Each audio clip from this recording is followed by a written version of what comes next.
Hey guys, it's been a few months, but I'm back. So today I'm going to talk about a topic and a question that people have asked me a lot over the last couple of months. So stay tuned.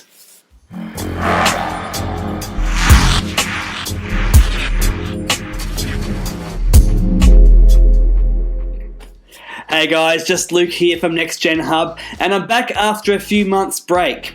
Now the reason for that, it's a bit of a secret, but I'm going to share some exciting news with you very, very soon. So make sure you subscribe and you stay tuned. So a lot of pastors, NextGen youth, kids pastors, they've all asked me a question, and that is, Luke, how do we get first timers to come back? How do we get newcomers to come back? I've tried everything, but they just don't come. So here I'm going to give you two very important but simple tips in how you, the next gen leader, can see these newcomers come back to your ministry once again. Now I have to say that this very simple strategy involves no gimmicks, it doesn't involve big giveaways, it doesn't involve little tricks of the trade. It's two very, very easy yet sustainable ways in how you can see your newcomers back. So here we go. Number one is you need to give the young people a sense of community, because at the end of the day, most young people are really craving belonging, and that best comes through community. So you need to make sure that you're creating community for newcomers where they can come in and feel like they're part of something bigger than themselves. Now, a way that I have done this is that I have made sure that my leaders are very aware, they're authentic, they're strategic, but they're trained up in how to engage newcomers for the first time. For example, pretend that 8th grade Johnny comes in for the very first time. I would ask him which year level he's in, and then I would connect him to the year 8 boys small group leader.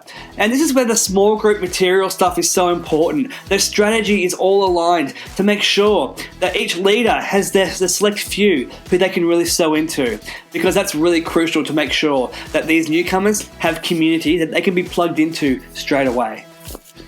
So it's very important that the leaders that you have are intentional. They aren't there just to have fun with each other, although that is part of it, but their role is to engage and their role is to invest in young people. And this is a very good way in how they can do that. Now, I'm not saying don't do giveaways or vouchers or whatever you do that, have fun with it. But at the end of the day, those young people won't come back because they were given a voucher. They aren't going to come back because you played some really cool games. Ultimately, they'll come back because they felt like there was a community at that place. They're going to come back because an adult cared enough to know their name. That's what our young people want. So make sure that you create that sense of belonging for not just newcomers, but all young people in your care. So we have to give young people something that they can't get anywhere else. We have to give young people something that they are deeply craving inside themselves that they may not even be aware of, and that is community. So make sure you have this front and center. One thing I say a lot is that a lot of young people need to belong before they believe. And what this means is that you need to make sure that young people feel like they can be part of a community before they make that ultimate commitment to Christ.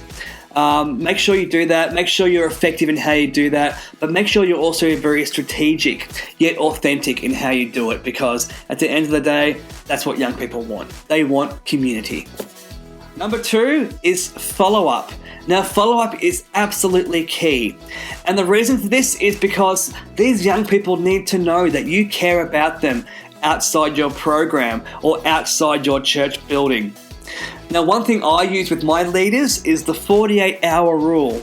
And what this means is that we have 48 hours, give or take, for our leaders or myself to connect with newcomers and first-timers. And the reason for this is that newcomers have already thought about what they're going to do as it relates to coming back to your ministry. So inside this, I would have two real quick tips. Number one is make sure that your small group leader for that particular new person has followed up with them over text, over call, Facebook, Instagram, whatever. But make sure that those leaders are in touch with them straight away.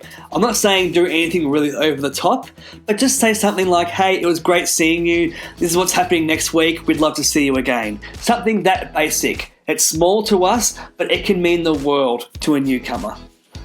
And what I do personally is I have postcards that sort of look like this.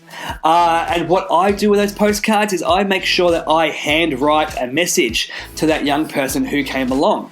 And on this postcard, I would write something along the lines of, hey, it was great seeing you. By the way, I hope you do good at your football game this week. Or, thanks for letting me know about Star Wars. Or something very specific to a discussion and conversation that you personally had with that one person.